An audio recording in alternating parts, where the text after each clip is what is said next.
कानपुर में बीजेपी के कार्यक्रम में कुर्सी को लेकर ऐसा संग्राम छिड़ा कि मामला सीधे मारपीट तक पहुंच गया। यानी जिस कुर्सी पर बैठकर संगठन की एकता दिखानी थी, उसी कुर्सी ने दो नेताओं को आमने सामने ला दिया। और मजेदार बात यह है कि इसी कानपुर से बीजेपी ने अखिलेश यादव की आस्था पर भी बड़ा हमला बोल दिया। तो एक तरफ बीजेपी के मंच पर कुर्सी का कांड है, तो दूसरी तरफ अखिलेश की आस्था पर सवाल है। अब सवाल ये है कि कानपुर में असली सियासी खेल क्या चल रहा है, इसी पर विस्तार से बात करेंगे। आप देख रहे हैं अपना कानपुर। पहले बात करते हैं कुर्सी छोटी विवाद बड़ा पर।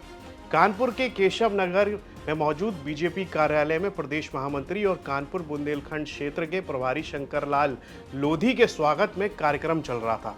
कार्यक्रम का माहौल ठीक ठाक था, नेता मंच पर थे, कार्यकर्ता स्वागत में जुटे थे। लेकिन फिर आई कुर्सी।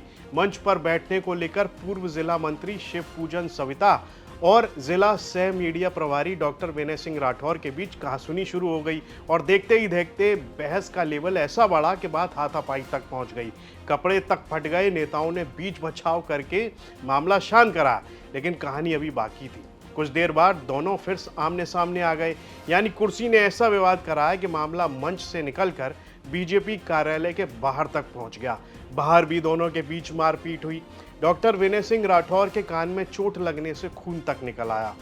अब पार्टी के सामने सवाल था, भाई ये कुर्सी है या कुरुक्षेत्र? मामला गंभीर हुआ तो बीजेपी नेतृत्व ने 5 सदस्यों वाली जांच समिति बना दी। समिति को 3 दिन में रिपोर्ट देनी है और अगर जांच में अनुशासनहीनता साबित हुई तो संगठनात्मक कार्रवाई होगी। जरूरत पड़ी तो निकाले तक जाने की कार्रवाई हो सकती है। मतलब साफ है, कुर्सी पर बैठने की लड़ाई अब कुर्सी बचाने की लड़ाई बन सकती है। जिस कार्यक्रम में संगठन की एकजुटता दिखनी थी, वहां 2 पदाधिकारी आपस में भिड़ गए। जाहिर है विपक्ष को भी बीजेपी पर तंज कसने का मौका मिल गया। लेकिन कहानी सिर्फ बीजेपी के अंदरूनी विवाद तक सीमित नहीं है। अब बात करते हैं अखिलेश की आस्था पर हमला की। पहले ये वीडियो देखिए।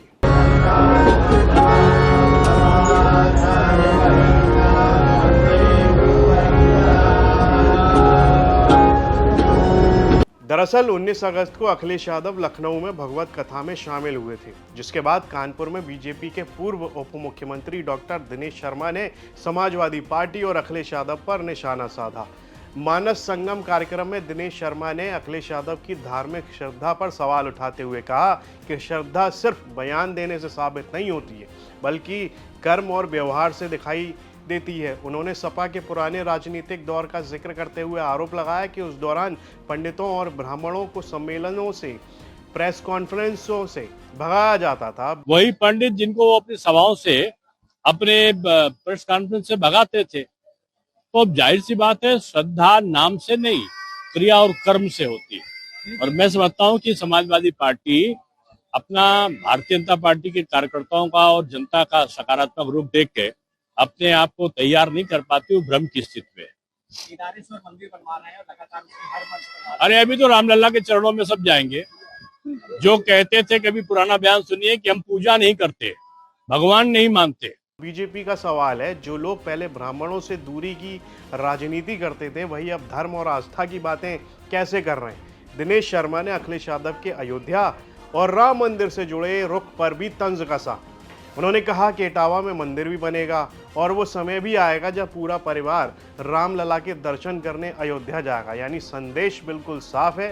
बीजेपी अब अखिलेश यादव की राजनीति को सिर्फ सत्ता और संगठन के मुद्दे पर नहीं, बल्कि धर्म और आस्था के सवाल पर भी घेर रही है। बड़ा सवाल, कुर्सी का झगड़ा या 2027 की तैयारी। अब जरा दोनों तस्वीरों को साथ में देखिए। एक तरफ बीजेपी के अपने दफ्तर में कुर्सी को लेकर 2 पदाधिकारी भिड़ गए हैं, दूसरी तरफ उसी कानपुर से बीजेपी ने अखिलेश यादव और समाजवादी पार्टी की धार्मिक राजनीति पर सवाल उठा दिए। यानी बाहर से संदेश अखिलेश को घेरेंगे और अंदर की तस्वीर, पहले अपनी कुर्सी बचाइए। लेकिन मजाक अपनी जगह है, राजनीति गंभीर है, क्योंकि उत्तर प्रदेश में 2027 का चुनाव करीब आते आते बीजेपी और समाजवादी पार्टी के बीच मुकाबला और तीखा होना तय है।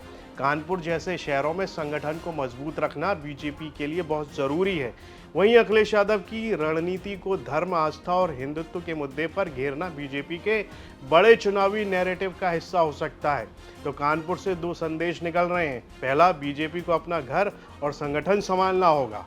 दूसरा, अखिलेश यादव के खिलाफ बीजेपी की सियासी रणनीति अब और आक्रामक होती दिख रही है, क्योंकि चुनावी राजनीति में कुर्सी भी मायने रखती है और कुर्सी तक पहुंचने के लिए नैरेटिव भी। अब देखना यह है कि 2027 की लड़ाई में कानपुर से कौन सा मुद्दा ज्यादा गर्म होता है, बीजेपी की अंदरूनी कुर्सी की लड़ाई या फिर अखिलेश की आस्था पर हमला का मामला। ये खबर रिपोर्ट की है कानपुर से हमारे सहयोगी सिमर चावला ने। इसे लिखा है मैंने यानी मधुर ने। इस पर आपकी क्या राय है, कमेंट बॉक्स में लिखकर आप भी बताइए। यूपी से जुड़ी तमाम खबरें देखने के लिए आप देखते रहिए यूपी तक।